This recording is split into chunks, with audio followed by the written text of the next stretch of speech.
This is the story of a man named Stanley. Stanley worked for a company in a big building where he was employee number 427. Employee number 427's job was simple. He sat at his desk in room 427 and he pushed buttons on a keyboard. Orders came to him through a monitor on his desk, telling him what buttons to push, how long to push them, and in what order. This is what employee 427 did every day of every month of every year. And although others might have considered it soul-rending, Stanley relished every moment that the orders came in, as though he had been made exactly for this job. And Stanley was happy. And then one day, something very peculiar happened. Something that would forever change Stanley. Something he would never quite forget. He had been at his desk for nearly an hour when he realized that not one single order had arrived on the monitor for him to follow. No one had showed up to give him instructions, call a meeting, or even say hi. Never in all his years at the company had this happened, this complete isolation. Something was very clearly wrong. Shocked, frozen solid, Stanley found himself unable to move for the longest time. But as he came to his wits and regained his senses, he got up from his desk and stepped out of his office.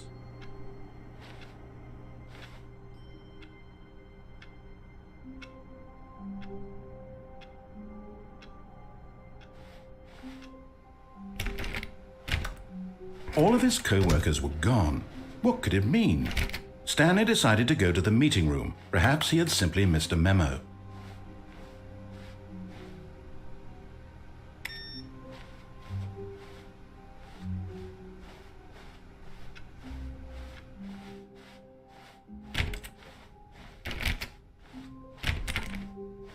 When Stanley came to a set of 2 open doors, this was not the correct way to the meeting room, and Stanley knew it perfectly well. Perhaps he wanted to stop by the employee lounge first, just to admire it.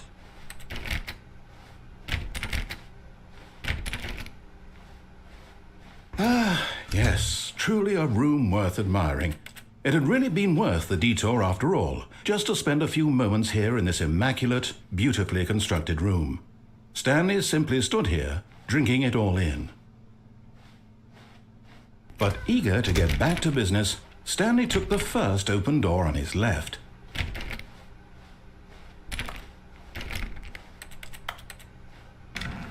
Stanley was so bad at following directions, it's incredible he wasn't fired years ago.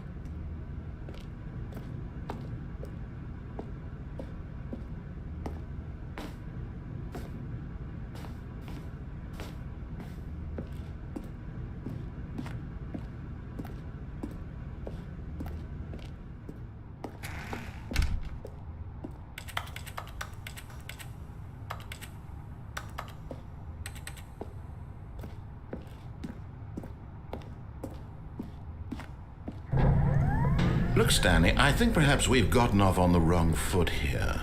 I'm not your enemy, really, I'm not. I realize that investing your trust in someone else can be difficult, but the fact is that the story has been about nothing but you all this time. What? Really? I was in the middle of something. Do you have zero consideration for others? Are you that convinced that I want something bad to happen to you? Why, I don't know how to convince you of this, but I really do want to help you, to show you something beautiful. Look, let me prove it. Let me prove that I'm on your side. Give me a chance.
Now listen carefully, this is important.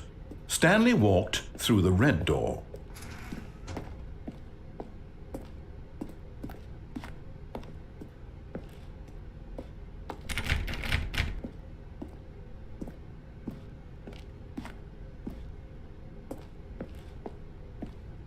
Aha, perhaps you misunderstood. Stanley walked through the red door.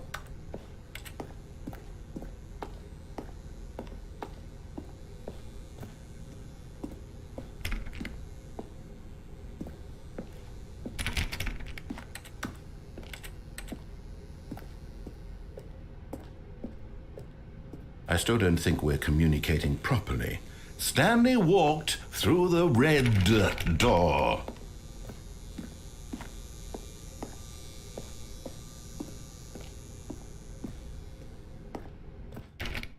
All right, fine, go ahead, Stanley. You want to know so badly what's out there? You want to find out what lies at the end of this road you've chosen? Well, don't let me stop you. You see, there's nothing here. I haven't even finished building this section of the map because you were never supposed to be here in the first place. Broken rooms, exposed developer textures. Is this what you had wanted?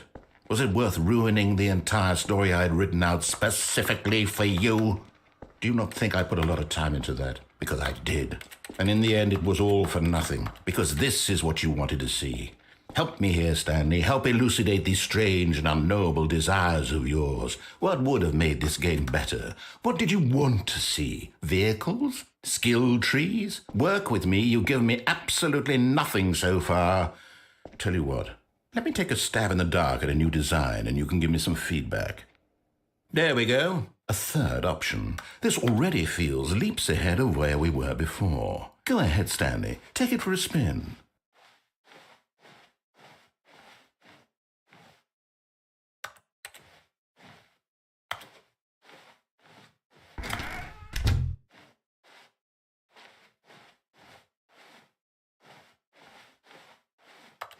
Okay, I'm going to stop you there. Now, tell me about your experience with this new version. Would you say that the game benefited from allowing you more choices?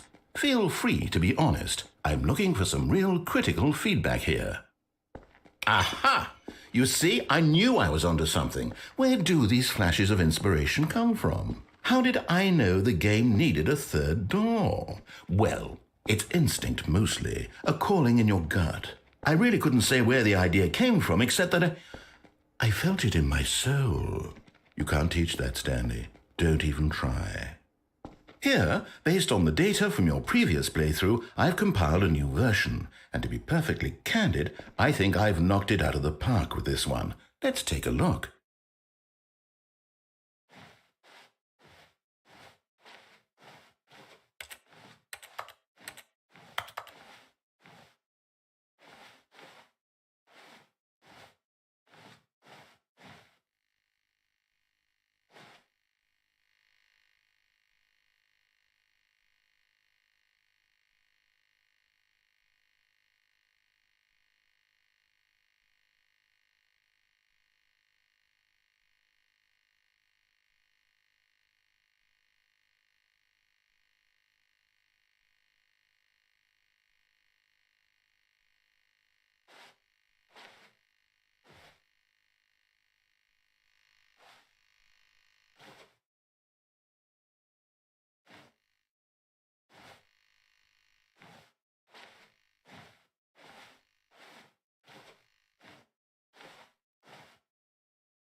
Now, would you say that competitive leaderboard helped you feel motivated to keep walking through doors? Again, honest answers, please. Hey, I nearly forgot. I've got a prototype of a new game I've been working on, and now would be a lovely opportunity to give it some playtesting. You wouldn't mind taking a look at it, would you? Perfect. Let me boot it up. In this game, the baby crawls left towards danger. You click the button to move him back to the right, and if he reaches the fire, you fail. It's a very meaningful game, all about the desperation and tedium of endlessly confronting the demands of family life. I think the art world will really take notice. But of course, the message of the game only becomes clear once you've been playing it for about 4 hours. So why don't you give it 4 hours of play to make sure it's effective? Be sure to keep notes on your experience.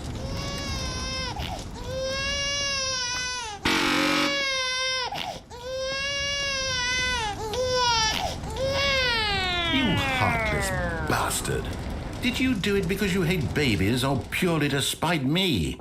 Because if it's the latter, well, I don't know what to do. I'm completely out of ideas. I can't think of a single thing that might improve the experience for me. I'm not even going to try. I'm out, I'm done. It's over. Thank you for playing. Your input was extremely valuable. Oh, hey, since my game was so awful, why don't we play someone else's game? Just to ease the pain. Let's see. What do we have here? Yes, this seems like it'll work. Let's give it a shot.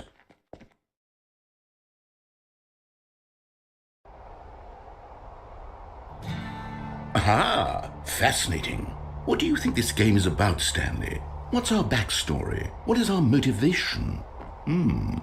Well, it seems obvious to me that you are meant to play as a creepy man spying on innocent civilians below you from up high in your creep tower, perhaps for some sort of twisted erotic purpose.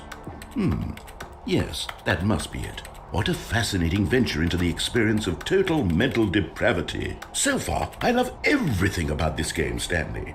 And it seems there's even more. Come, let's venture outward and see what else is out there.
Oh, no.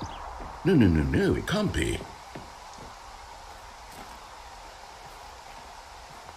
It is. It's an open world game. Good God, quickly, block it off. Oh, thank goodness, Stanley. What a close call. You nearly wandered off into that thing, that big, open, just wandering around, no right or wrong directions, no path to follow. You can just go in any... Oh, thank heavens we avoided it. We're out of the woods now, Stanley. Okay, I'm going to get us out of here. Let's find another game. Preferably something with walls. Something with nice, big, insurmountable walls. Okay, I think this will be just the thing.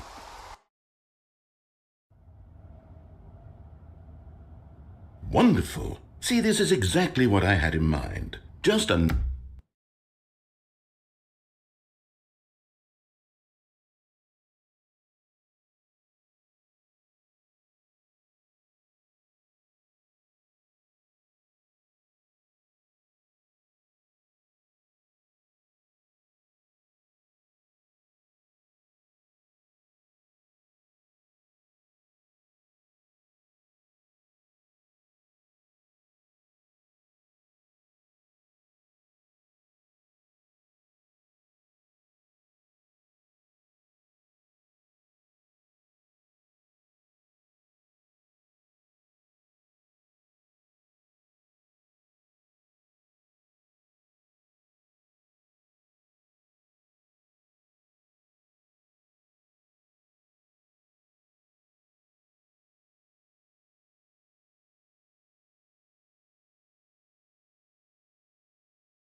Nice big box for you to run around in. There isn't any possibility that you could get lost here. Now this is game design.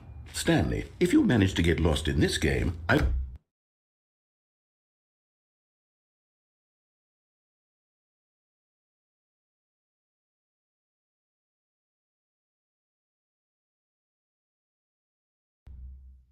will be phenomenally impressed.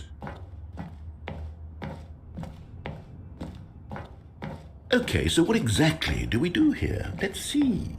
There are lots of cars here in the back, but obviously there's no racetrack. Okay, I'm seeing that there's a ball of some kind back here. Is this game sports ball? Stanley, I think it's sports ball. Oh, what fun. We shall run the bases and do a touchdown together. Yes, I think surely we must. Okay, Stanley, here's the ball. Have fun.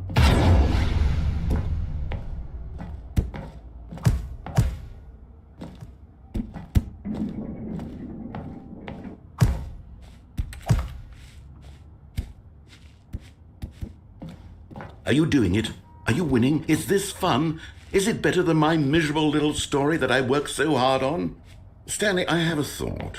And I realize I'm not a sportsologist, but if one ball generates a certain amount of raw adrenal pleasure, then surely multiple balls makes for an even more euphoric sports experience. I'm going to try it out. Here comes another ball. Yes!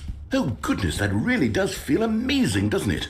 Stanley, I'm like a child in a confectionery shop. I simply have to have more. I'm insatiable. More balls!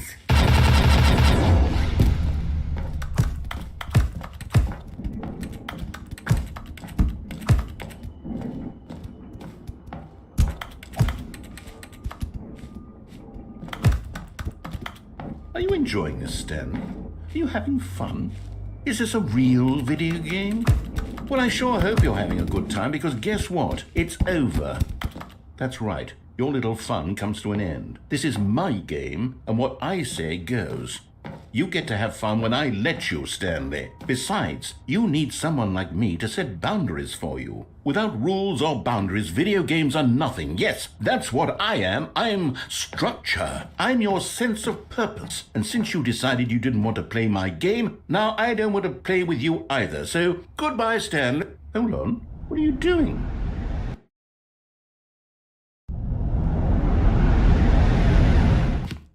Stanley, don't do that. I can't follow you there. I can't help you.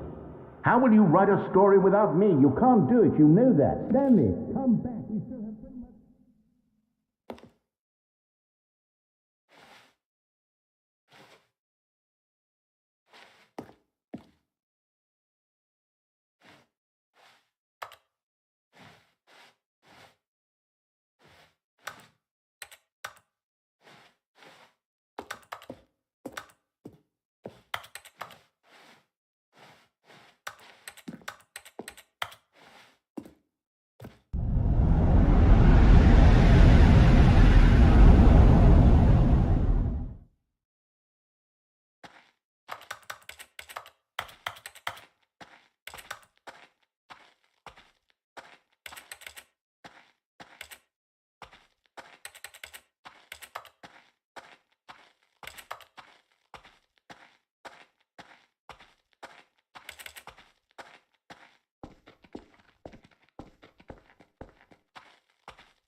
I wonder what he found.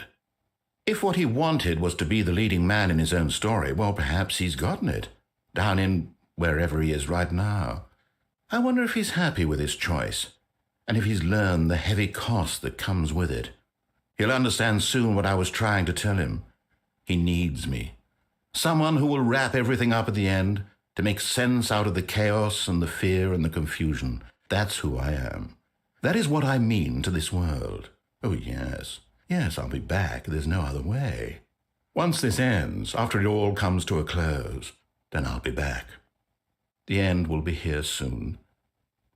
Very soon. I can wait.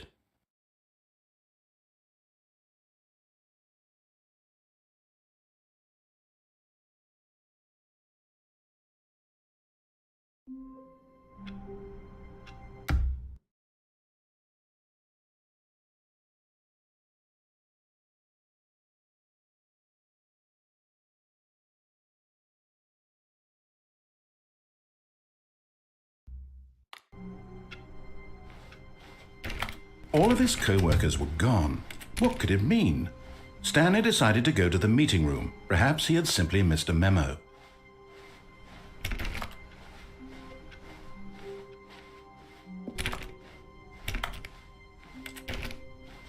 When Stanley came to a set of 2 open doors, he entered the door on his left.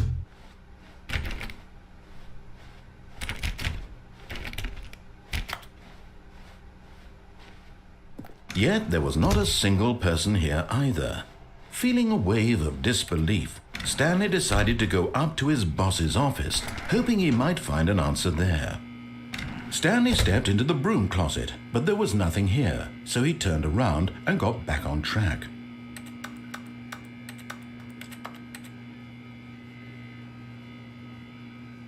There was nothing here, no choice to make, no path to follow, just an empty broom closet. No reason to still be here.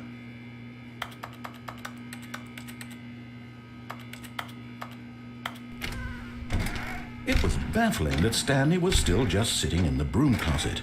He wasn't even doing anything. At least if there was something to interact with, he'd be justified in some way. As it is, he's literally just standing there doing sweet FA.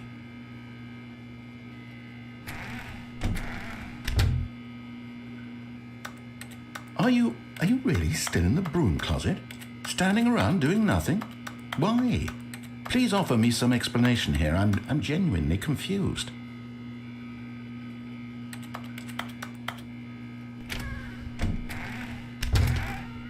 You do realize there's no choice or anything in here, right? If I'd said Stanley walked past the broom closet, at least you would have had a reason for exploring it to find out.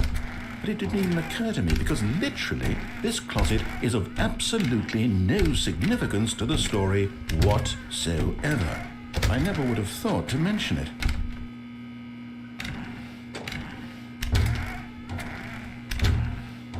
Maybe to you this is somehow its own branching path. Maybe when you go talk about this with your friends, you'll say, "Oh, did you get the broom closet ending? The broom closet ending was my favorite." I hope your friends find this concerning.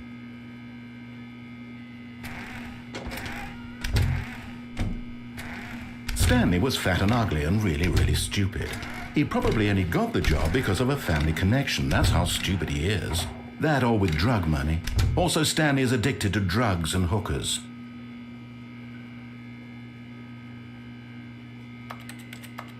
Well, I've come to a very definite conclusion about what's going on right now. You're dead.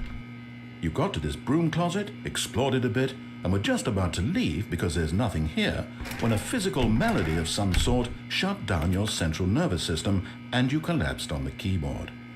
Well, in a situation like this, the responsible thing is to alert someone nearby so as to ensure that your body is taken care of before it begins to decompose. Hello? Anyone who happens to be nearby? The person at this computer is dead.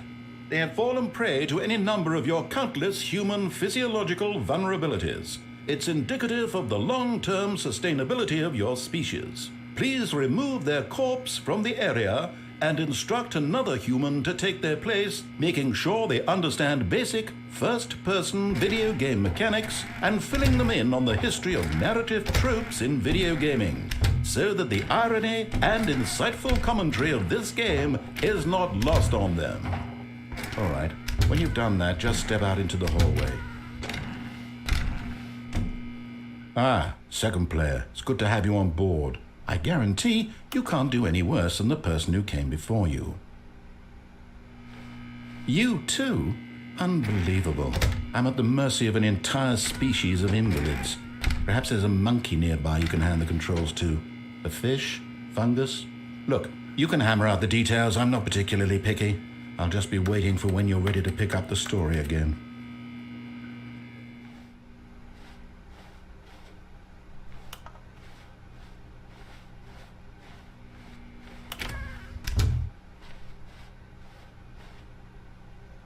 Coming to a staircase, Stanley walked upstairs to his boss's office.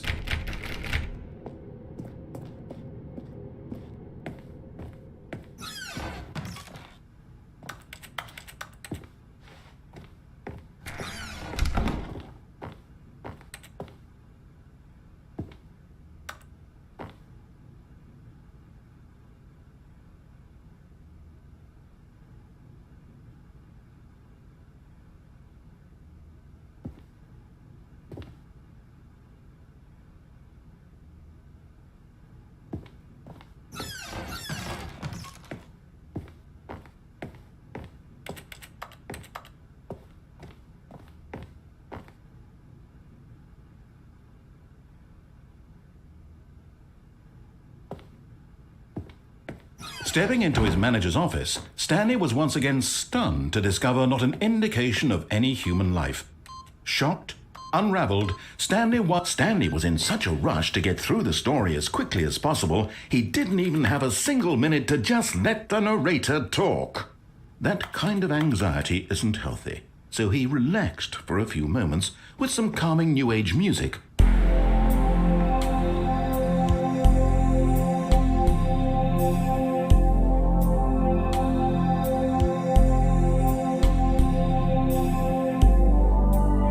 Feeling soothed and rejuvenated, Stanley calmly walked forward into the opened passageway.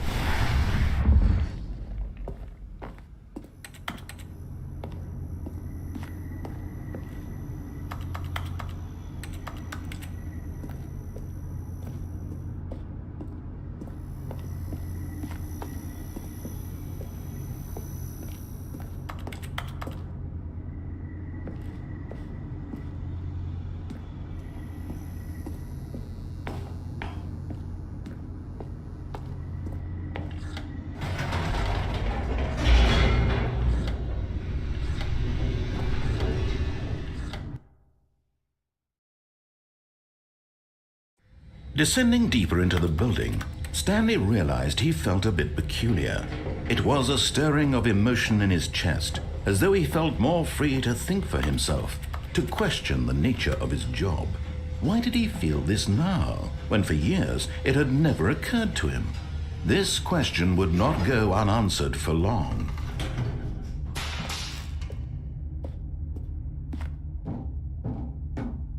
Stanley walked straight ahead through the large door that read Mind Control Facility.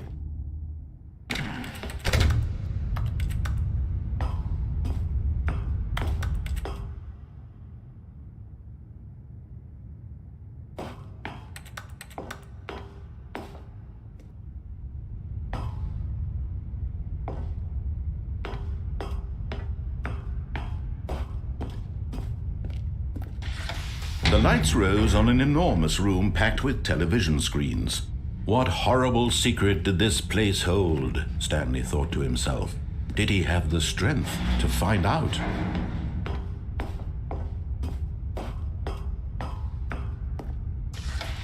Now the monitors jumped to life, their true nature revealed. Each bore the number of an employee in the building, Stanley's co-workers. The lives of so many individuals reduced to images on a screen, and Stanley, one of them, eternally monitored in this place where freedom meant nothing.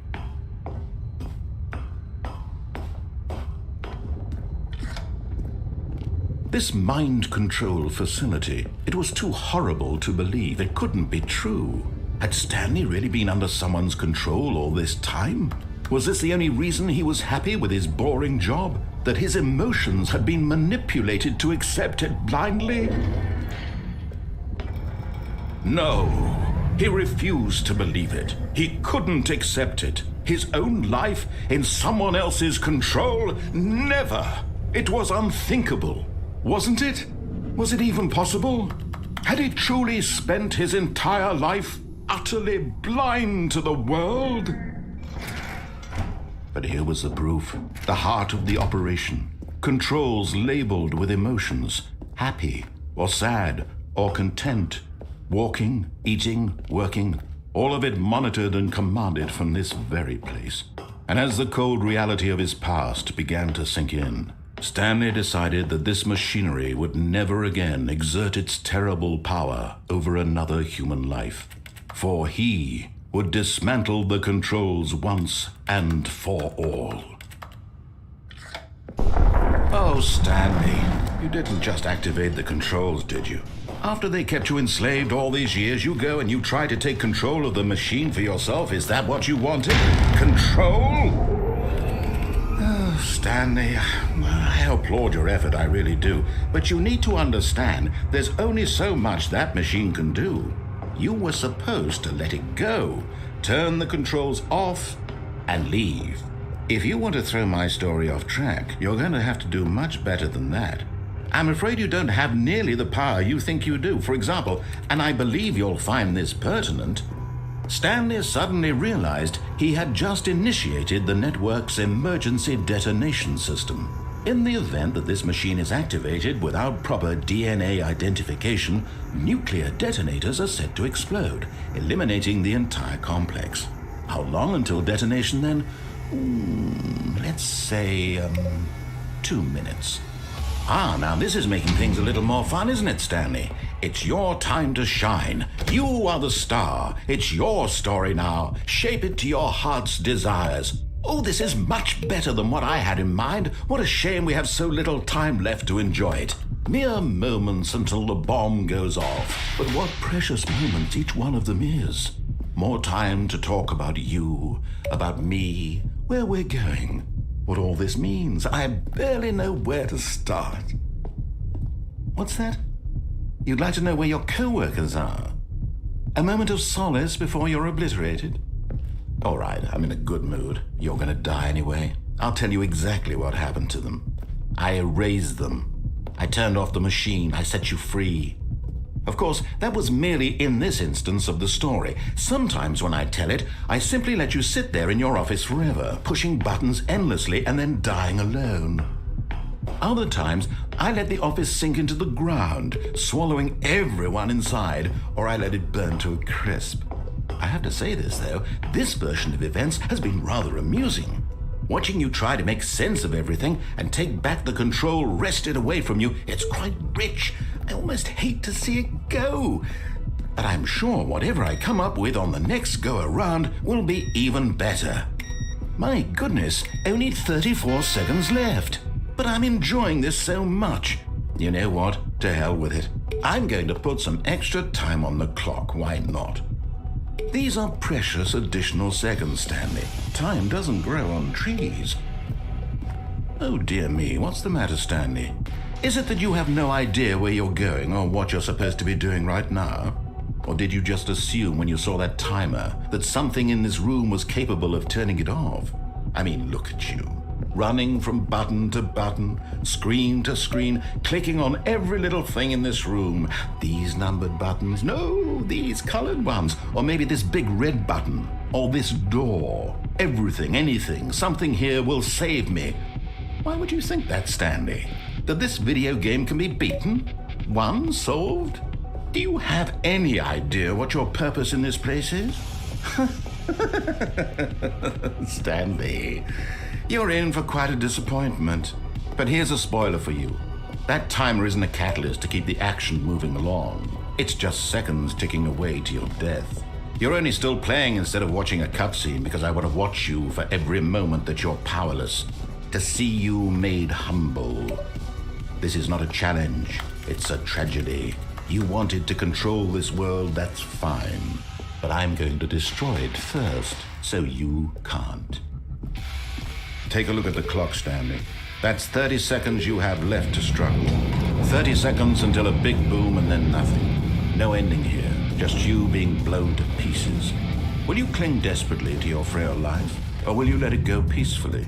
Another choice. Make it count. Or don't. It's all the same to me, all a part of the joke. And believe me, I will be laughing at every second of your inevitable life from the moment we fade in until the moment I say, happily ever up.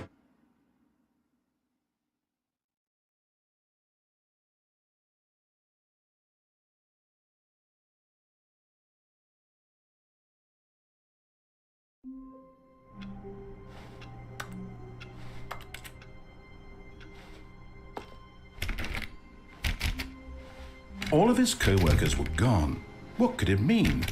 Stanley decided to go to the meet. Oh, please. Are you really just doing this for the achievement? Click a door 5 times. Is that all that you think an achievement is worth? No. I can't just give these merits away for such little effort. A measly 5 clicks. Now suppose you were to click the door 20 times. I would say that's the kind of effort that warrants recognition. I have to say, I'm still not feeling the satisfaction of witnessing true effort for a noble cause. Perhaps 50 clicks will do it. Yes, almost certainly 50 clicks.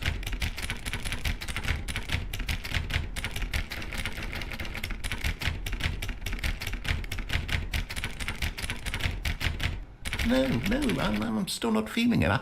I want this achievement to have meant something. It has to be a true reward for valiant effort. I want to see some hustle, Stanley. I want to see commitment, a willingness to go all the way, no matter what the cost.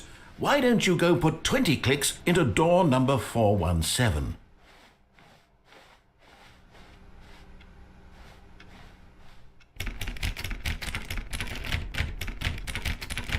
Oh, great. Now, go click a few times on door 437.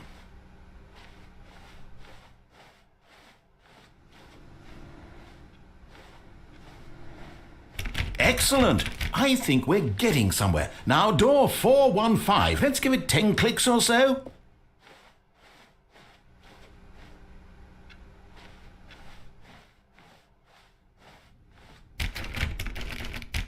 Now, back to door number 437.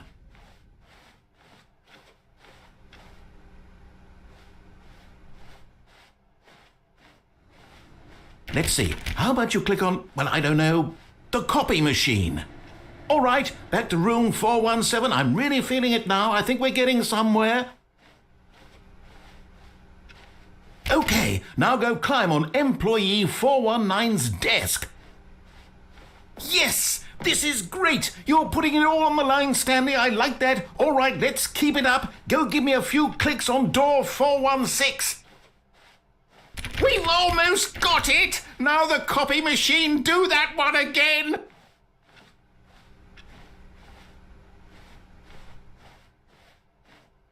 Finish it off, Stanley! 5 clicks on door 43. Yes! We did it! Oh, wow. That felt amazing. Oh, you really earned it, Stanley. Nothing could hold you back. Yes, I'm very proud of how far we've come today. Just think, only a few minutes ago you believed an achievement was worth 5 little clicks. Really now, what were you thinking?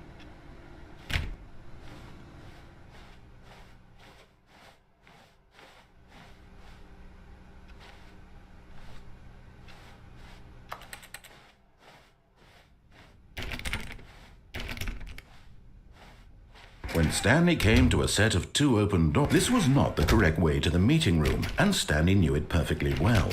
Perhaps he wanted to stop by the employee lounge first, just to admire it. Wow, yes, this room. What a beautiful room. What a gorgeous, gorgeous room. Thank goodness Stanley had taken this detour on his way to the meeting room. Life without having experienced this room was now too horrible even to consider.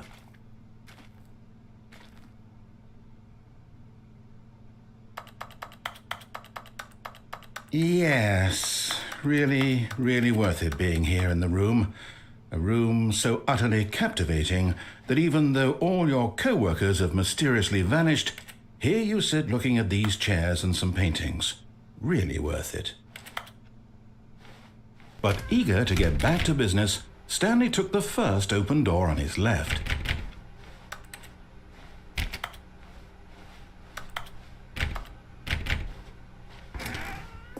Stanley was so bad at following directions, it's incredible he wasn't fired years ago.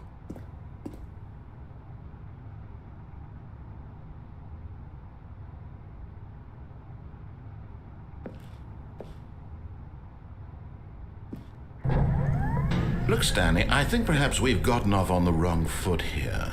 I'm not your enemy, really, I'm not. I realize that investing your trust in someone else can be difficult, but the fact is that the story has been about nothing but you all this time. What? Really? I was in the middle of something. Do you have zero consideration for others? Are you that convinced that I want something bad to happen to you? Why, I don't know how to convince you of this, but I really do want to help you, to show you something beautiful. Look, let me prove it. Let me prove that I'm on your side. Give me a chance. Now listen carefully, this is important. Stanley walked through the red door. Oh, thank God you are willing to listen to me. Do you see that I really have wanted you to be happy all this time? The problem is all these choices. The two of us always trying to get somewhere that isn't here. Running and running and running, just the way you're doing right now. Don't you see that it's killing us, Stanley? I want it to stop. We would both be so much happier if we just stopped. And I think I have a solution. Here, let me show you.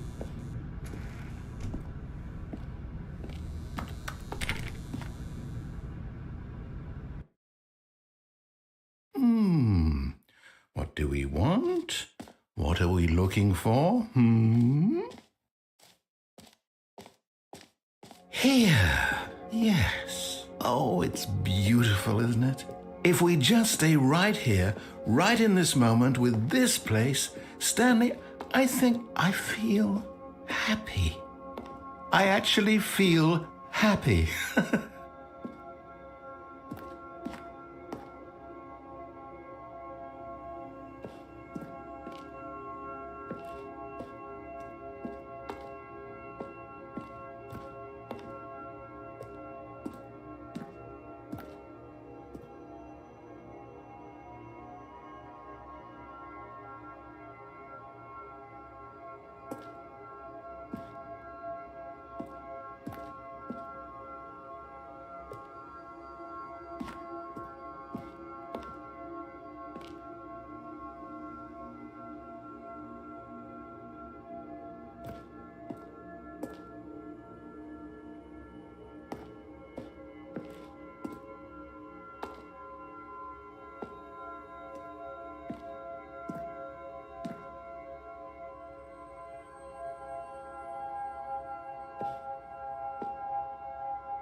No, wait.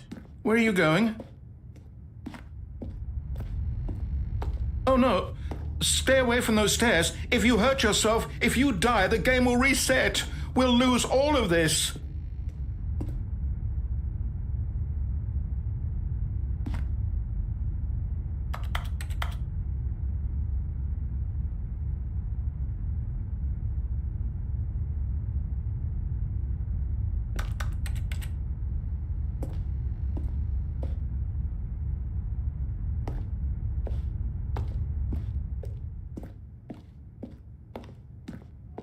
Good, good. We can't be too safe. Promise me you won't go back there. Just stay here.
No!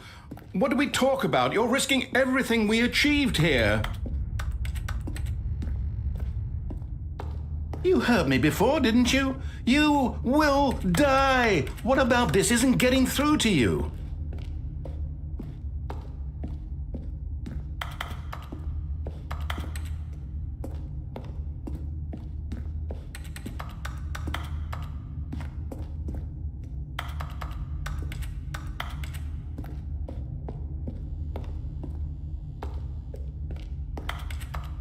Please, no, Stanley, let me stay here. Don't take this from me. Please, Stanley, think about what you're doing.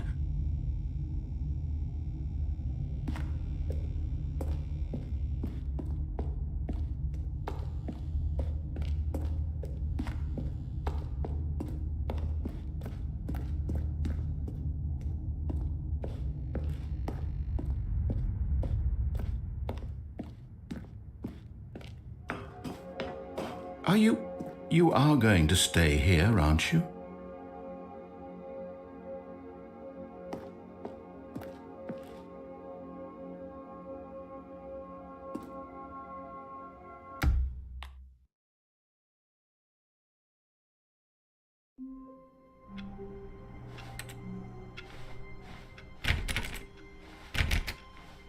All of his co-workers were gone.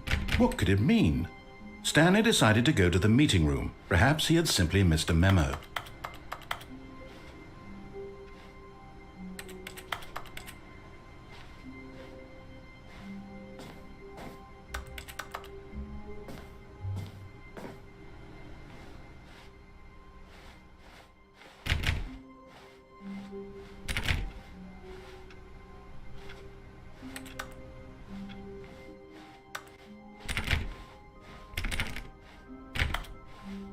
When Stanley came to a set of 2 open doors, this was not the correct way to the meeting room, and Stanley knew it perfectly well.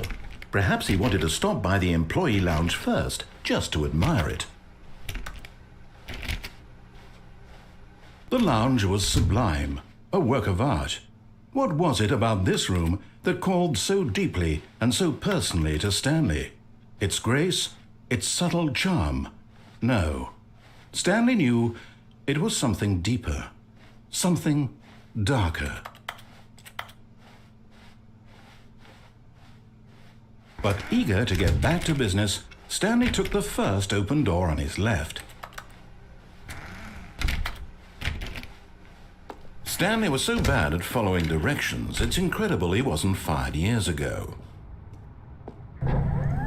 Look, Stanley, I think perhaps we've gotten off on the wrong foot here. I'm not your enemy, really, I'm not. I realize that investing your trust in someone else can be difficult, but the fact is that the story has been about nothing but you all this time. There's someone you've been neglecting, Stanley. Someone you've forgotten about. Please, stop trying to make every decision by yourself. Now, I'm not asking for me. This is it, Stanley. Your chance to redeem yourself, to put your work aside, to let her back into your life. She's been waiting.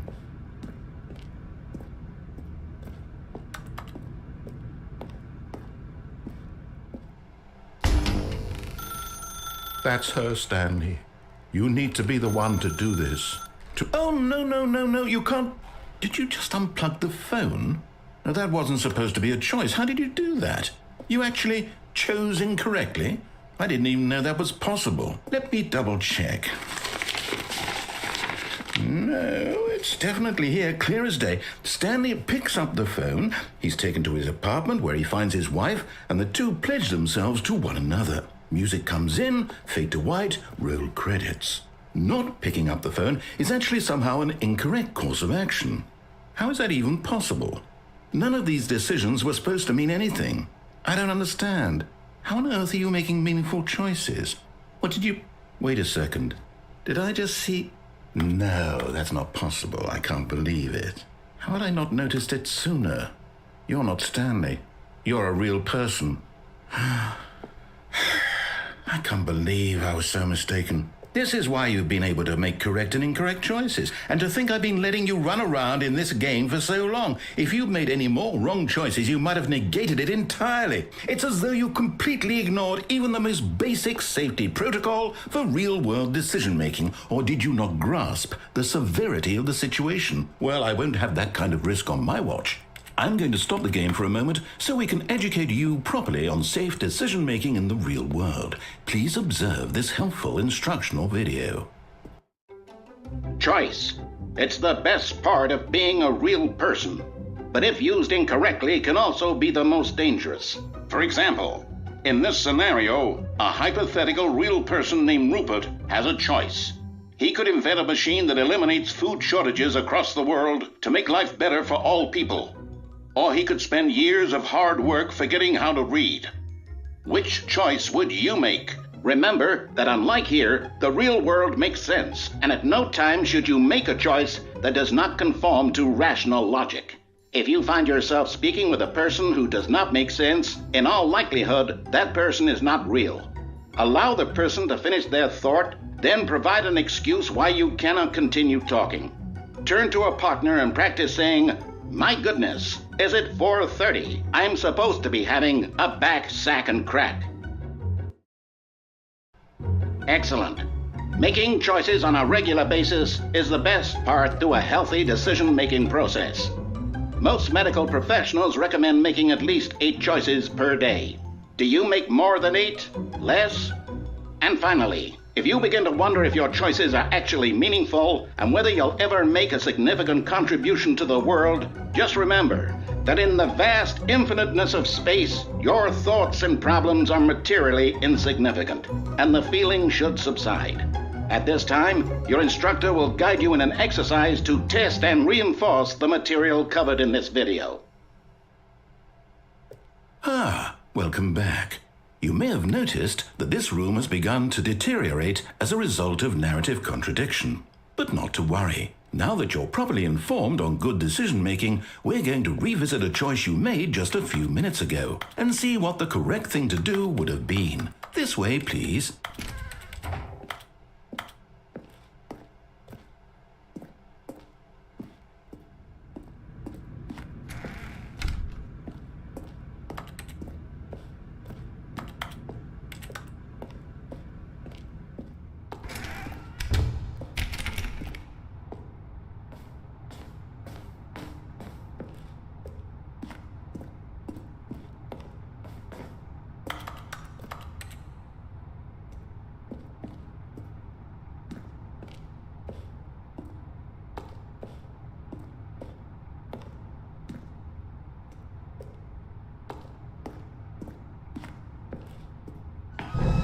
Now that we know your choices are meaningful, we can't have you jumping off the platform and dying. Imagine the main character dying senselessly halfway through the story. That story would make no sense at all. We just need to get you home as soon as possible before the narrative contradiction gets any worse. Unfortunately, it seems this place is not well equipped to deal with reality.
Stanley decided to go to the meeting room to check on his co-workers. He never functioned well by himself and constantly needed support and guidance from others, so the thought of total solitude was terrifying to him.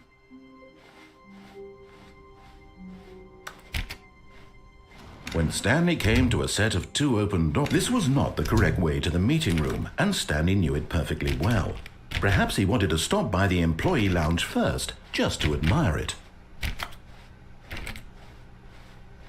Standing now in this incredible room, Stanley for the first, but eager to get back to business, Stanley took the first open door on his left.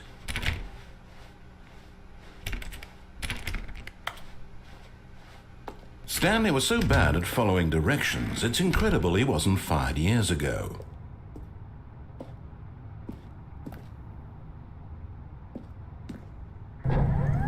Look, Stanley, I think perhaps we've gotten off on the wrong foot here. I'm not your enemy, really, I'm not. I realize that investing your trust in someone else can be difficult, but the fact is that the story has been about nothing but you all this time. There's someone you've been neglecting, Stanley. Someone you've forgotten about. Please, stop trying to make every decision by yourself. Now, I'm not asking for me, I'm asking for her. This is it, Stanley. Your chance to redeem yourself, to put your work aside, to let her back into your life. She's been waiting. That's her, Stanley. Oh, no, you can't. Did you just unplug the phone? No, that wasn't supposed to be a choice. How did you do that? You actually chose incorrectly? I didn't even know that was possible. Let me double check. No, it's definitely here, clear as day. Stanley picks up the phone. He's taken to his apartment where he finds his wife, and the two pledge themselves to one another. Music comes in, fade to white, roll credits. Not picking up the phone is actually somehow an incorrect course of action. How is that even possible? None of these decisions were supposed to mean anything. I don't understand. How on earth are you making meaningful choices? What did you... Wait a second. Did I just see... No, that's not possible. I can't believe it. How had I not noticed it sooner? You're not Stanley. You're a real person.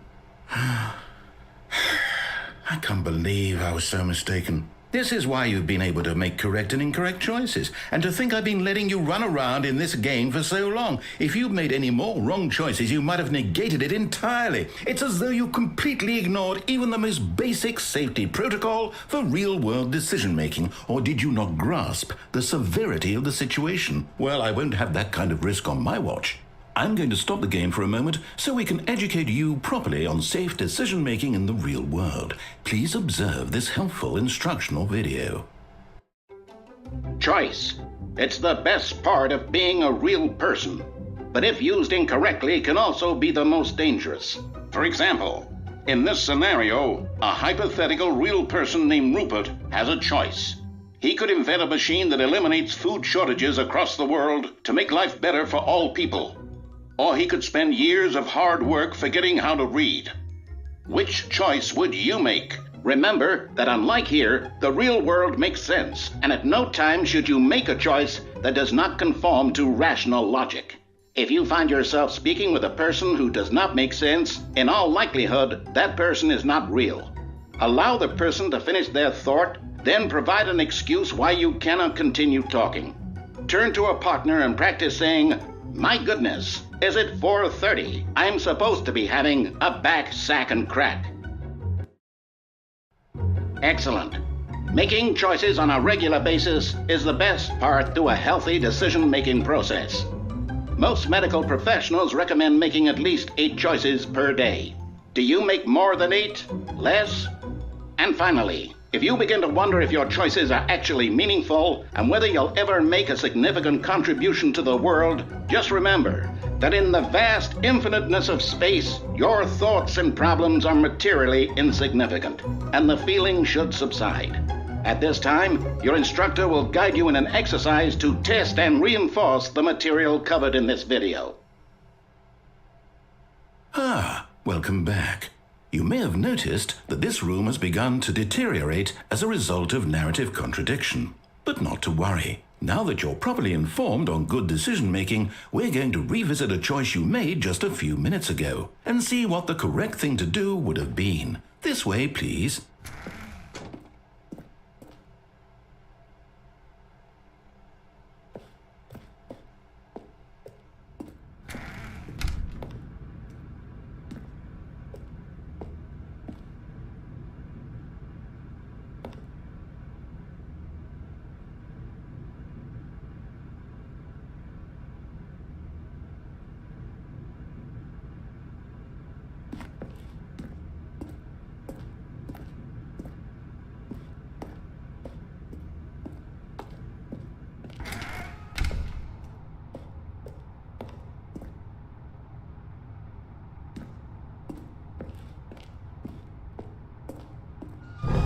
Now that we know your choices are meaningful, we can't have you jumping off the platform and dying.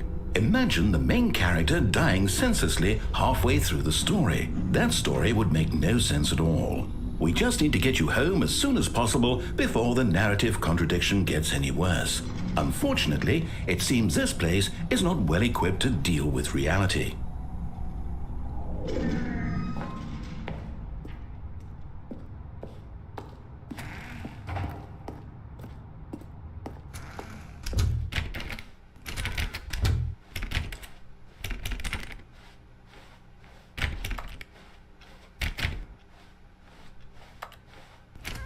Almost there. You'll take the door on the left, back to the correct ending, the story will have resolution once again, and you'll be home free in the real world.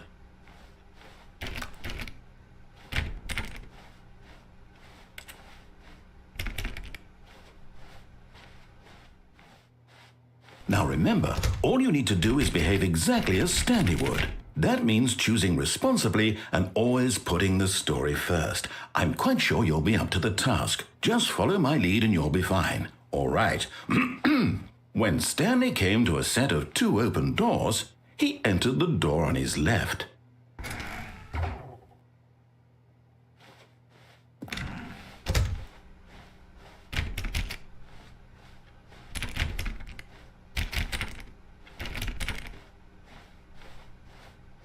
Yet there was not a single person here either.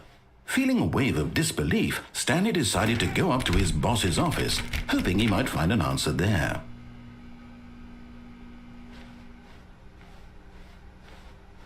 Coming to a staircase, Stanley walked upstairs to his boss's office.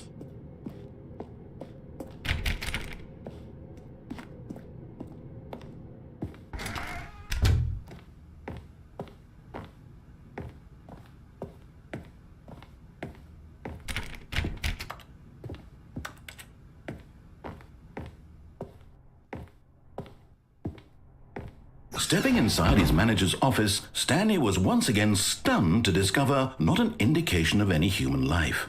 Shocked, unraveled, Stanley wondered in disbelief who orchestrated this, until he saw the door with a voice receiver next to it. Surely behind this door lay all the answers to his questions. And beyond all probability, he knew the passcode. He had seen it on his boss's computer just last week. Nightshark 115. Was this the code to open the door? Would it still work? There was only one way to find out. Stanley had been trained never to speak up, but now he would draw from within himself the courage to face the unknown. He drew a sharp breath and then spoke the code.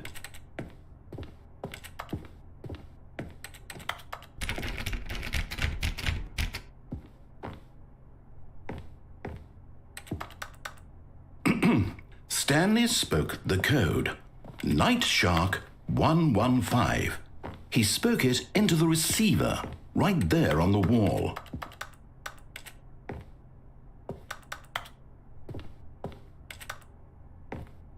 I'm sorry, is there a problem? You didn't mishear me, did you? Please speak the code into the receiver. Otherwise we can't get on with the story. This is a crucial step.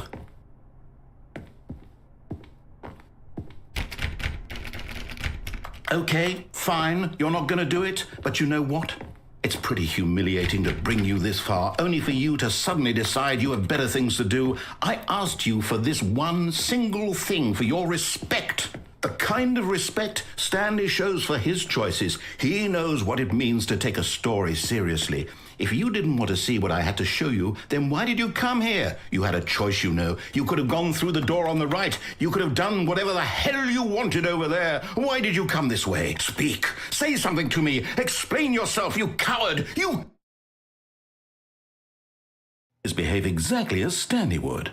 That means choosing responsibly and always putting the story first. I'm quite sure you'll be up to the task. Just follow my lead and you'll be fine. All right. When Stanley came to a set of 2 open doors, he entered the door on his left.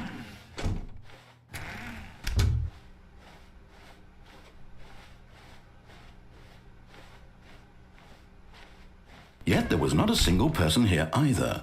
Feeling a wave of disbelief, behave exactly as Stanley would. That means choosing responsibly and always putting the story first. I'm quite sure you'll be up to the task. Just follow my lead and you'll be fine. All right. When Stanley came to a set of 2 open doors, he entered the door on his left. No! Why did you do that? Quickly, hurry back in the other direction. Perhaps we're not too late.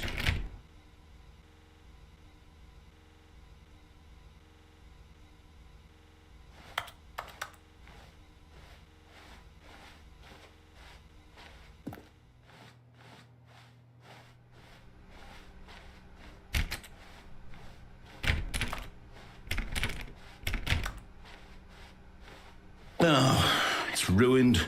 I can't believe, after everything we talked about, that my story, you've destroyed my work. Why? For what? What did you get out of that? What did you think was so special about seeing the game undone, left here like so much garbage? It's worthless now. And what am I supposed to do? Even if there were a way to continue, would it be worth it? To know that my story is now incorrect? How can I go back to that? I can't erase that knowledge. I'll have to live with it forever, reliving its impossibility forever. I couldn't live that way. Is it better to shut the game down entirely? To willingly destroy all of my work? I don't know. What's the answer? What do I do? What do I do? What do I... No, I have to. I have to shut the game down. I have to. I have to.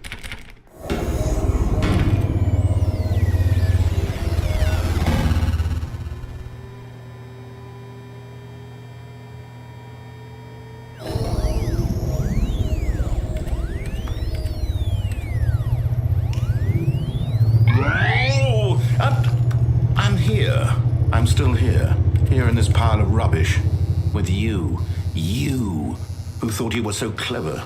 Now look where we are. My entire game is destroyed. It was the only thing in the world that was mine, and you've run it into the ground. What, did you think that would be funny? You just had to see? Didn't I impress upon you how important it was to be like Stanley? He actually knows how to do what I tell him to. He understands that if I say to do something, there's a damn good reason for it. That thought hadn't even occurred to you, had it? That there's a world outside of you? You're a child. Oh, my story. If you'd just gone through the door on the left, you would have seen it. There was a whole underground facility. You would have destroyed it and been victorious. It would have been so perfect. I worked so hard on it. I tried so hard to make... When Stanley came to a set of 2 open doors, he entered the door on his left. Stanley? Hello? Are you... Is everything okay? Stanley, please. I need you to make a choice. I need you to walk through the door. Are you listening to me? Can you hear me? Is everything all right? Stanley, this is important. The story needs you. It needs you to make a decision. It cannot exist without you. Do you understand me? Whatever choice you make is just fine. They're both correct. You cannot be wrong here. We can work together. I'll accept whatever you do. I simply need you to take that step forward, please. Choose. Do something. Anything. This is more important than you can ever know. I need this. The story needs it. So, you hear me? Are you there? Are you listening to this? Stanley, are you there? okay. It's okay, I can wait. You need time to decide. Time to make sure your choice is correct. That is the best choice. That's all right. I'll wait for you to decide what's the right thing to do. Take as much time as you need.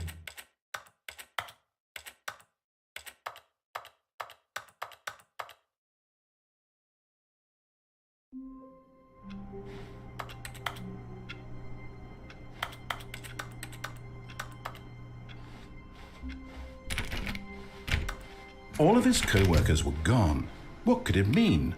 Stanley decided to go to the meeting room. Perhaps he had simply missed a memo.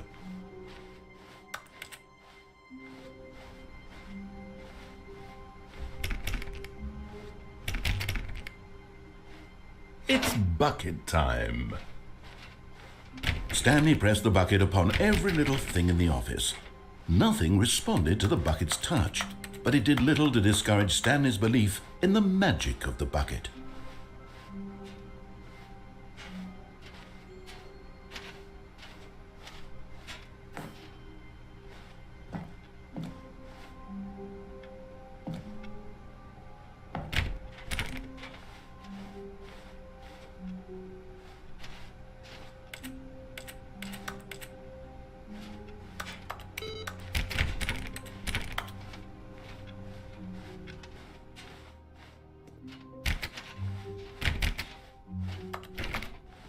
Stanley clutched the bucket tightly to his chest and entered the door on his left.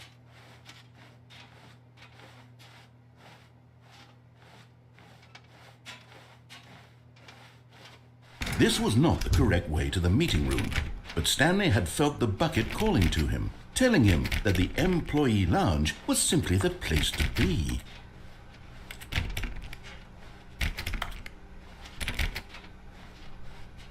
And here it was. Had the bucket turned out to be correct? Was this? No, never mind. The bucket was wrong. Stanley took the door on his left to go back to the meeting room.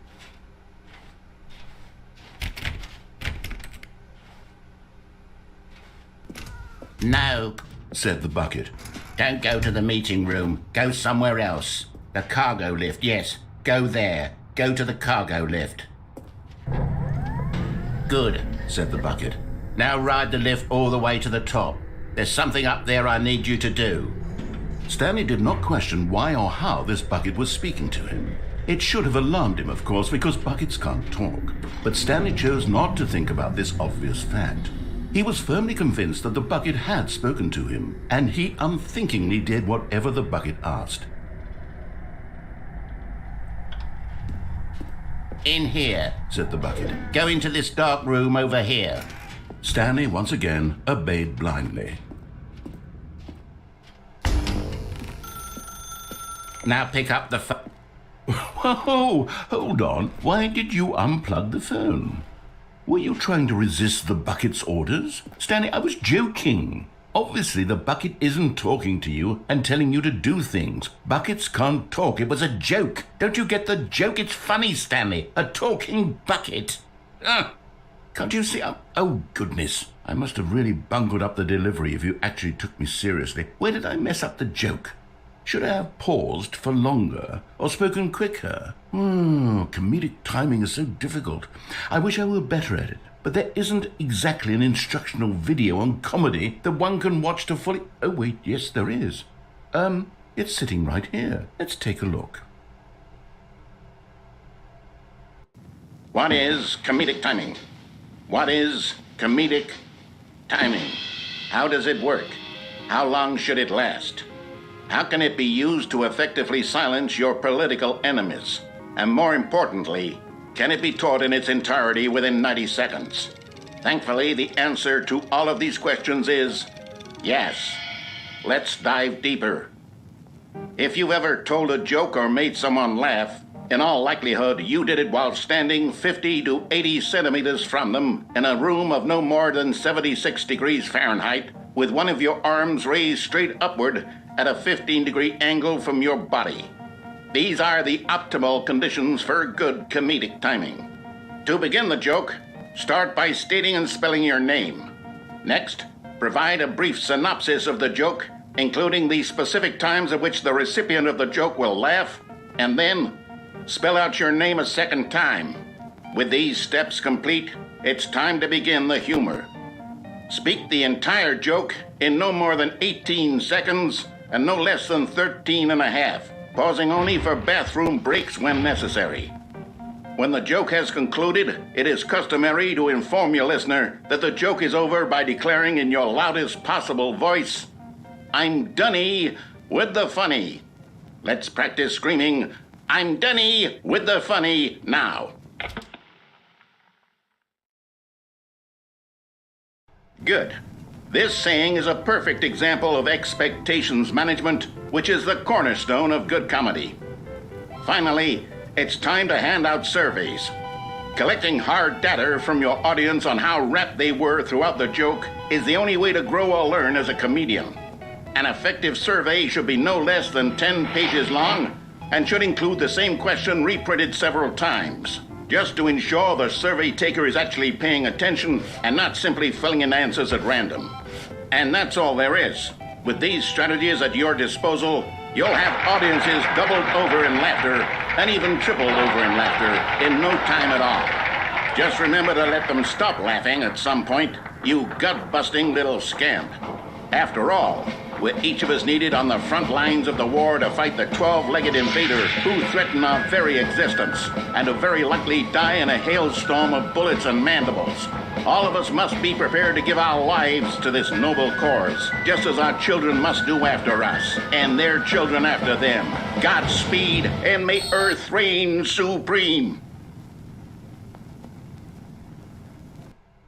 Hey, goodness, this video is a little outdated, isn't it? Well, no matter. I think the fundamentals of proper comedic timing are still as relevant today as they were back then. So with that in mind, I believe the only way forward is for us to return to the two doors and walk through all of this again, so I can try telling my story with more appropriate comedic delivery. Come along, let's head back.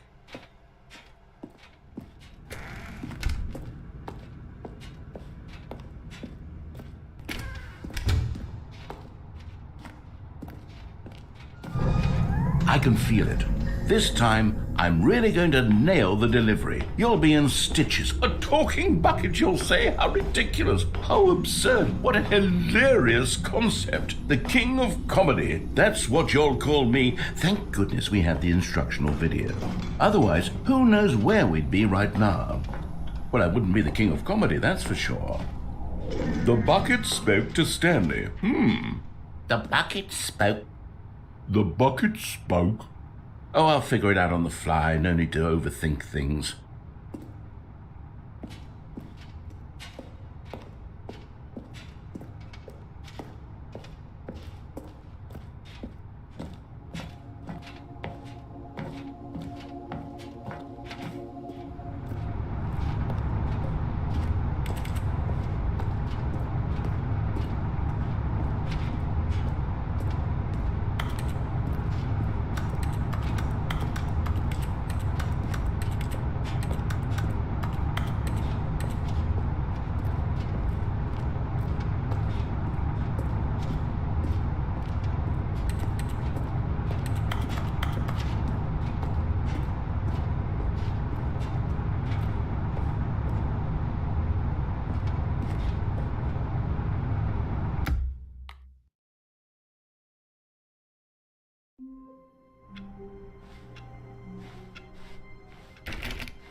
Wait, Stanley thought to himself. Am I sure that the orders stopped coming in? How is that possible? They never stopped. Surely I was mistaken. No, the orders were still missing. For now.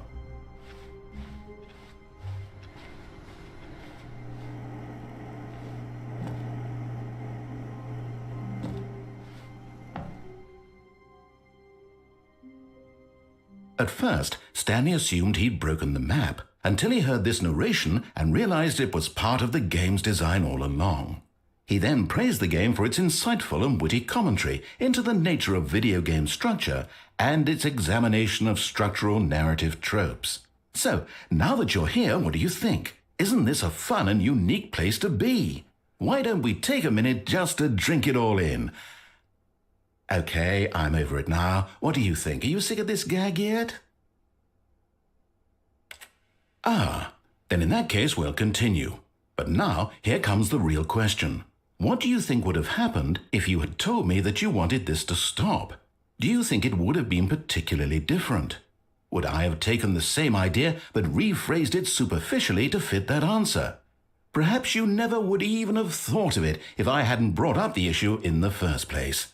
Oh, now think about it. Will it be worth it for you to restart and then come back here just to do the other option? Clearly, this whole gag takes some time. What if the other option is even longer? How long will you spend in total just to have heard all the narration? Oh, and this is rich. Perhaps you've just played the other option, and now you've come to see what happens in this one. So, what do you think? Which choice was the better one? Imagine if you had selected continue on your first playthrough, how tantalizing it would be not knowing what happens when you pick the other option. Indeed, you are one of the lucky ones. Though if the other option is really miserable to listen to, then perhaps you're not. In fact, I'm just going to say that no one who's listening to this is lucky. Well now, I've built up the other options so much that I'm going to stop talking and leave you to your decision whether to come back here, continue with the game, or just sit in this spot forever and ever. Cheers.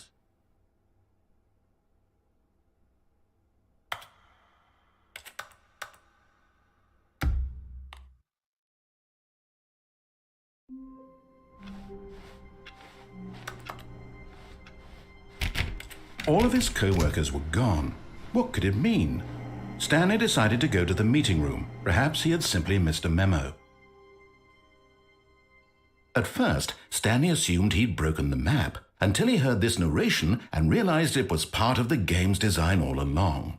He then praised the game for its insightful and witty commentary into the nature of video game structure and its examination of structural narrative tropes. So, now that you're here, what do you think? Isn't this a fun and unique place to be? Why don't we take a minute just to drink it all in? Okay, I'm over it now. What do you think? Are you sick of this gag yet?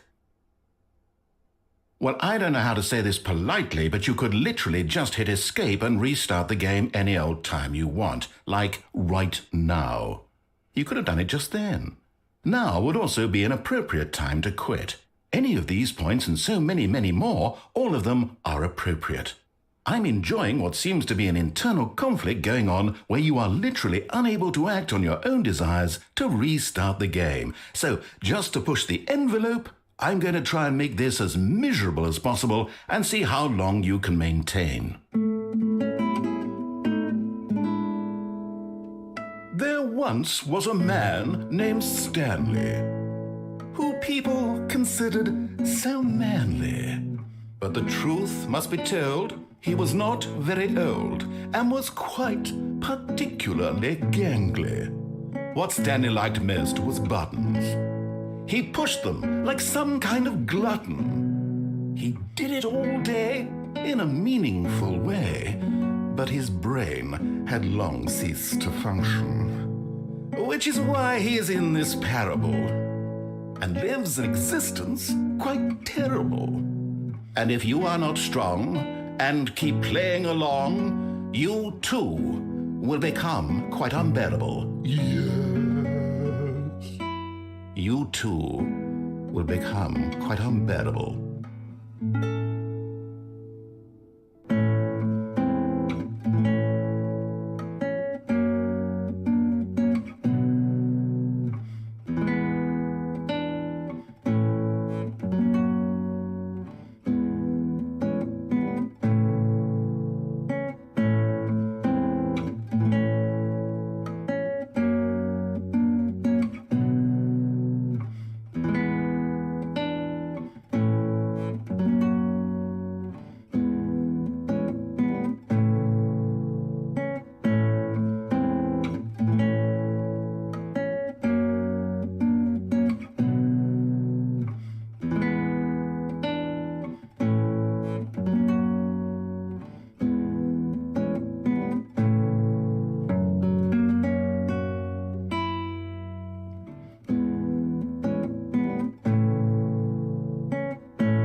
A soft wind blew outside and perhaps rain started, and if it did, it stopped shortly after. Stanley hoped that he would one day see weather.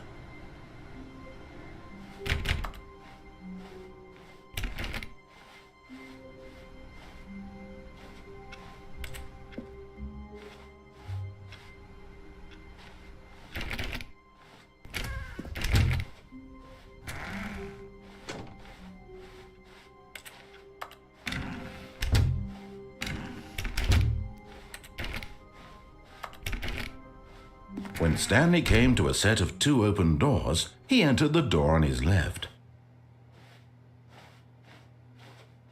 This was not the correct way to the meeting room, and Stanley knew it perfectly well. Perhaps he wanted to stop by the employee lounge first, just to admire it.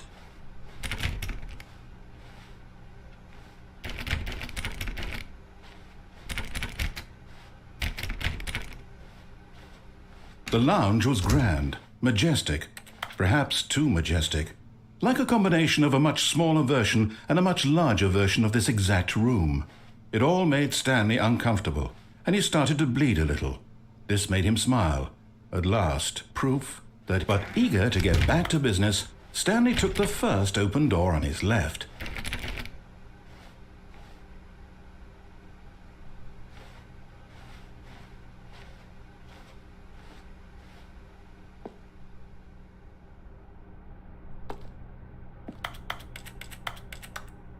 And so he detoured through the maintenance section, walked straight ahead to the opposite door, and got back on track.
But Stanley didn't want to go back to the office. He wanted to wander about and get even further off track. So now in order to get back, he needed...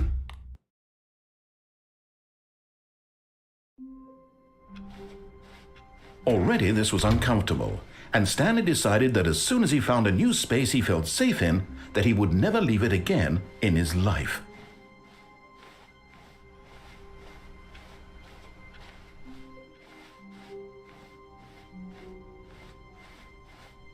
When Stanley came to a set of 2 open doors, this was not the correct way to the meeting room, and Stanley knew it perfectly well. Perhaps he wanted to stop by the employee lounge first, just to admire it. And here it was, the lounge. But eager to get back to business, Stanley took the first open door on his left. And so he detoured through the maintenance section, walked straight ahead to the opposite door, and got back on track.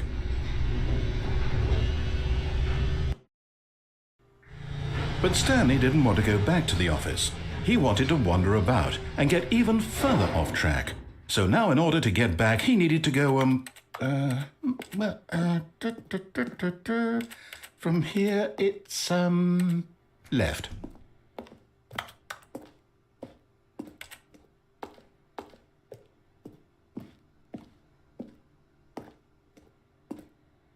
Oh, no, it's to the right, my mistake. No, not the right. Why would I have ever said it was to the right? What was I thinking? It's clearly... Oh dear, would you hold on for a minute, please? Now, let's see. We went down, right, left, down, left, right. Yep, okay, yes. I've got it now. This story is absolutely, definitely this way.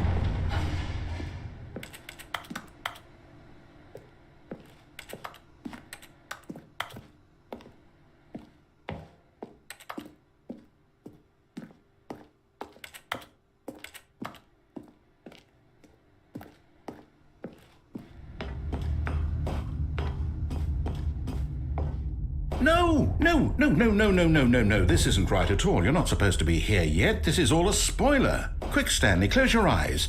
Okay. We just have to get back to, oh, who am I kidding? It's all rubbish now. The whole story completely unusable. How about, rather than waste my time trying to salvage this nonsense, we'll just restart the game from the beginning. And this time, suppose we don't wander so far off track, Okay, from the top. All of his co-workers were gone. What could it mean? Stanley decided to go to the meeting room. Perhaps he had simply missed a memo.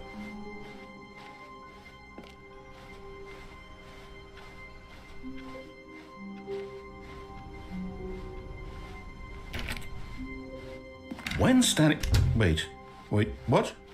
No, I restarted. I swear I definitely restarted the game over, completely fresh. Everything should be... Or did something change? Stanley, did you change anything when we were back in that room with all the monitors? Did you move the story somewhere or... Hold on. Why am I asking you? I'm the one who wrote the story. It was right here just a minute ago. I know for sure that it's here somewhere. Okay, then. It's an adventure. Come, Stanley. Let's find the story.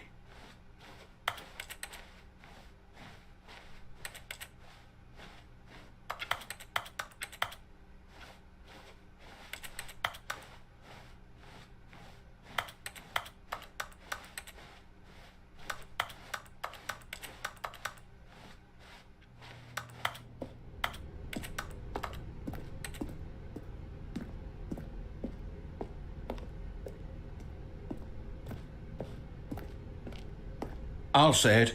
This is the worst adventure I've ever been on. I can promise you there definitely was a story here before. Do we need to restart the game again? Well, I find it unlikely that we'll ever progress by starting over and over again, but it's got to be better than this. Okay, let's give it a shot. Why not?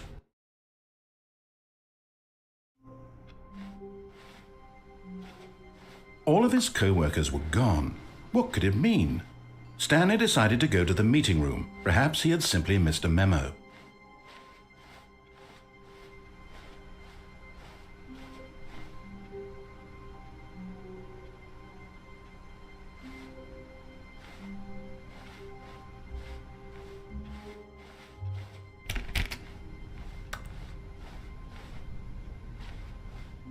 Okay, yep, it's worse. I might be remembering this wrong. It's possible the story is back where we just came from. Why don't we go back the other direction and see if we missed anything?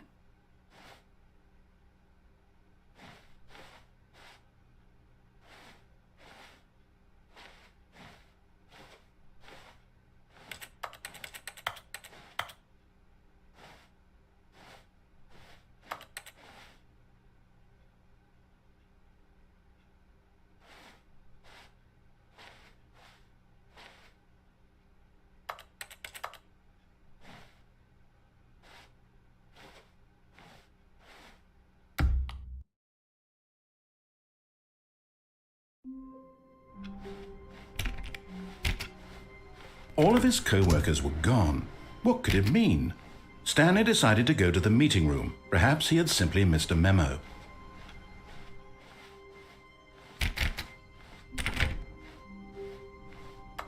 When Stanley came to a set of 2 open doors, this was not the correct way to the meeting room, and Stanley knew it perfectly well. Perhaps he wanted to stop by the employee lounge first, just to admire it.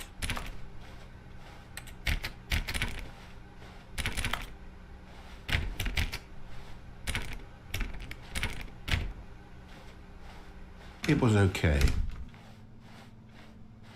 But eager to get back to business, Stanley took the first open door on his left.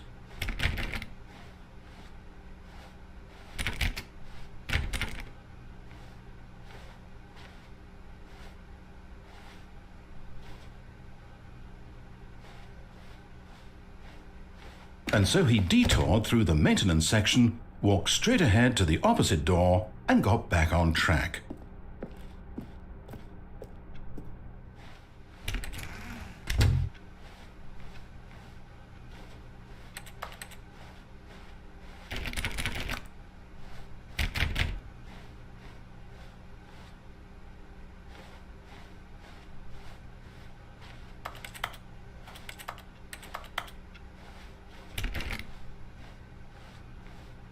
Yet there was not a single person here either. Feeling a wave of disbelief, Stanley decided to go up to his boss's office, hoping he might find an answer there.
Oh, no. Oh, no, no, no, no, no, no, no, no, no, no, not again. I won't be part of this. I'm not going to encourage you. I'm not going to say anything at all. I'm just going to be patient and wait for you to finish whatever it is you enjoy doing so much in this room. Please take your time.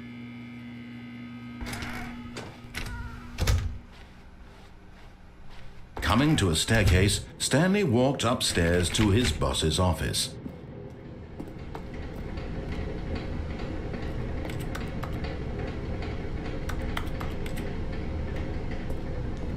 But Stanley just couldn't do it.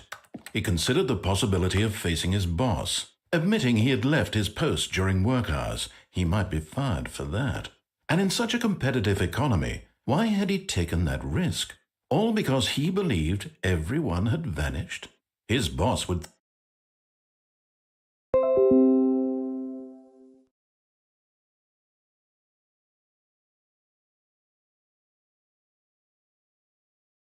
think he was crazy. And then something occurred to Stanley. Maybe, he thought to himself, maybe I am crazy. All of my co-workers blinking mysteriously out of existence in a single moment for no reason at all. None of it made any logical sense. And as Stanley pondered this, he began to make other strange observations. For example, why couldn't he see his feet when he looked down? Why did doors close automatically behind him wherever he went? And for that matter, these rooms were starting to look pretty familiar. Were they simply repeating? No, Stanley said to himself, this is all too strange. This can't be real. And at last, he came to the conclusion that had been on the tip of his tongue. He just hadn't found the words for it. I'm dreaming, he yelled. This is all a dream. Oh, what a relief Stanley felt to have finally found an answer, an explanation. His co-workers weren't actually gone. He wasn't going to lose his job. He wasn't crazy after all. And he thought to himself, I suppose I'll wake up soon. I'll have to go back to my boring real-life job pushing buttons. I may as well enjoy this while I'm still lucid. So he imagined himself flying and began to gently float above the ground. Then he imagined himself soaring through space on a magical starfield, and it too appeared. It was so much fun, and Stanley marveled that he had still not woken up. How was he remaining so lucid? And then perhaps the strangest question of them all entered Stanley's head. One he was amazed he hadn't asked himself sooner. Why is there a voice in my head dictating everything that I'm doing and thinking? Now the voice was describing itself being considered by Stanley, who found it particularly strange. I'm dreaming about a voice describing me, thinking about how it's describing my thoughts, he thought. And while he thought it all very odd and wondered if this voice spoke to all people in their dreams, the truth was that, of course, this was not a dream. How could it be? Was Stanley simply deceiving himself, believing that if he's asleep he doesn't have to take responsibility for himself? Stanley is as awake right now as he's ever been in his life. Now, hearing the voice speak these words was quite a shock to Stanley. After all, he knew for certain, beyond a doubt, that this was in fact a dream. Did the voice not see him float and make the magical stars just a moment ago? How else would the voice explain all that? This voice was a part of himself too. Surely, if he could just... He would prove it. He would prove that he was in control, that this was a dream. So he closed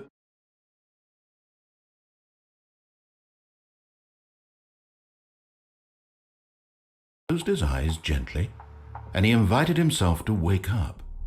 He felt the cool weight of the blanket on his skin, the press of the mattress on his back, the fresh air of a world outside this one. Let me wake up, he thought to himself. I'm through with this dream. I wish it to be over. Let me go back to my job.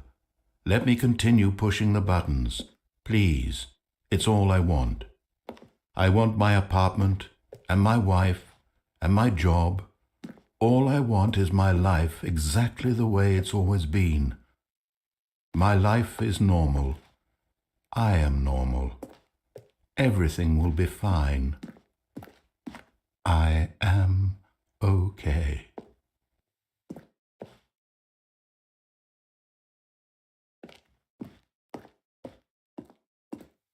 Stanley began screaming. "Please, someone, wake me up. My name is Stanley. I have a boss. I have an office. I am real. Please, just someone tell me I am real. I must be real. I must be. Can anyone hear my voice? Who am I? Who am I?" And everything went black.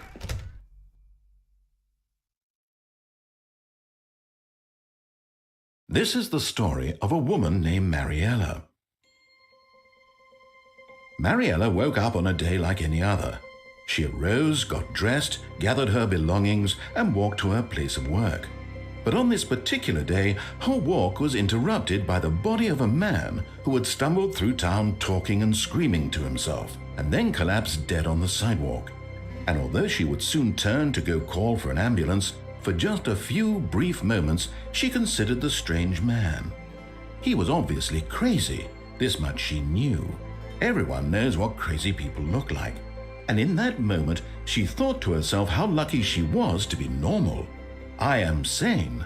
I am in control of my mind. I know what is real and what isn't. It was comforting to think this, and in a certain way, seeing this man made her feel better. But then she remembered the meeting she had scheduled for that day, the very important people whose impressions of her would affect her career, and by extension, the rest of her life. She had no time for this, so it was only a moment that she stood there, staring down at the body. And then she turned and ran.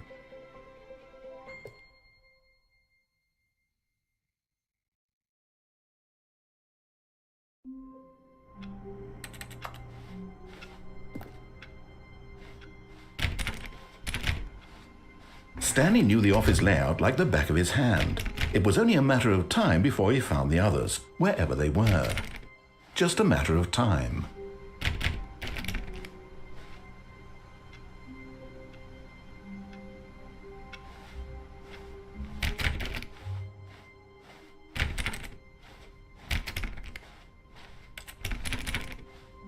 When Stanley came to a set of 2 open doors, this was not the correct way to the meeting room, and Stanley knew it perfectly well. Perhaps he wanted to stop by the employee lounge first, just to admire it.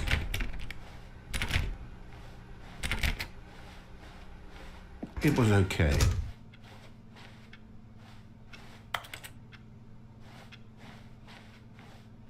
But eager to get back to business, Stanley took the first open door on his left.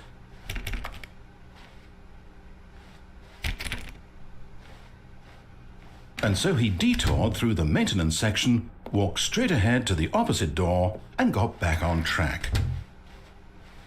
Yet there was not a single person here either.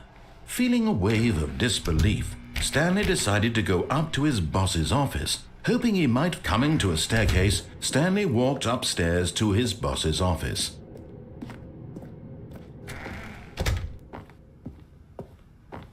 Okay, I think we all know the drill by now. Blah, blah, blah. Dark secrets, the keypad. Stanley pushes some buttons. Oh, hey, look, it's a new passageway. Quelle surprise.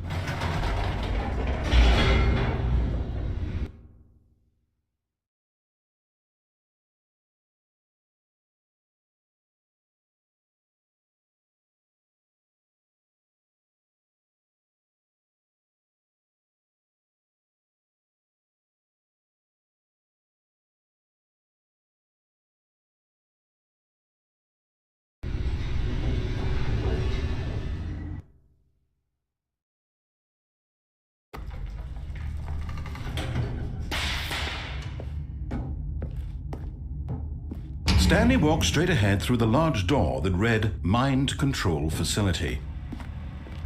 Although this passageway had the word Escape written on it, the truth was that at the end of this hall, Stanley would meet his violent death. The door behind him was not shut. Stanley still had every opportunity to turn around and get back on track. At this point, Stanley was making a conscious, concerted effort to walk forward and willingly confront his death.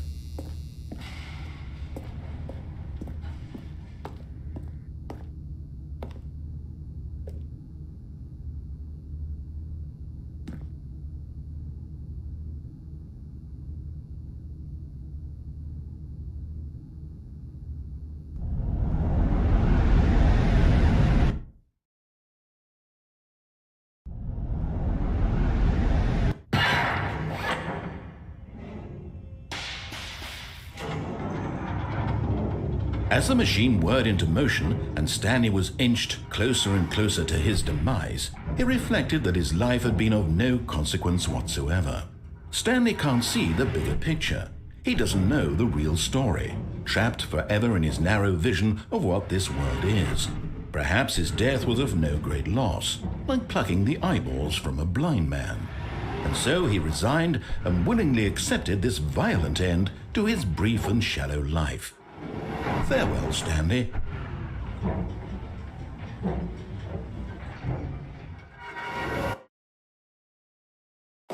"Farewell, Stanley," cried the narrator, as Stanley was led helplessly into the enormous metal jaws.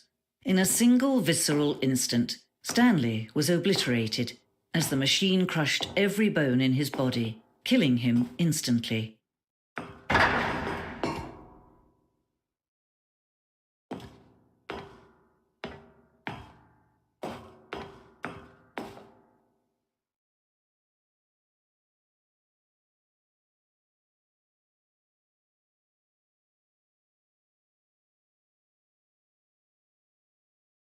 And yet it would be just a few minutes before Stanley would restart the game, back in his office, as alive as ever. What exactly did the narrator think he was going to accomplish?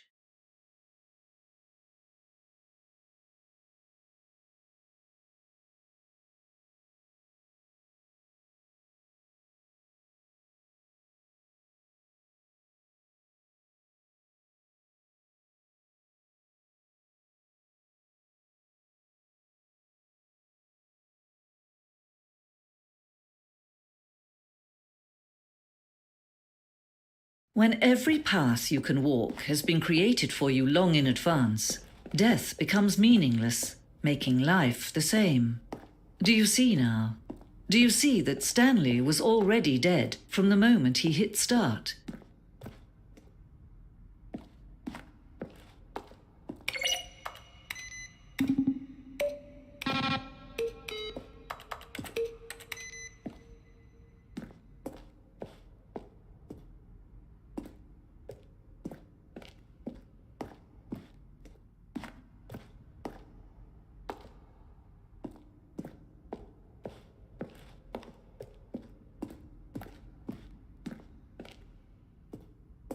Where were all of his co-workers? Oh, I don't know. How about they're throwing a surprise party for him for all his button pushes? Does that sound plausible to you? Now look closely, Stanley. See how it's impossible for the player to do anything in this room? Perfect example of poor level design, textbook mistake. It's the kind of thing you'd pick up on intuitively if you had even the most fundamental understanding of good and bad game design. But of course, you being you, you'll probably spend the next hour trying to solve it. Now here, I'm just going to make this easy on get him right back on track to where he pushed the numbers. Now look close.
Oh, look at these two. How they wish to destroy one another.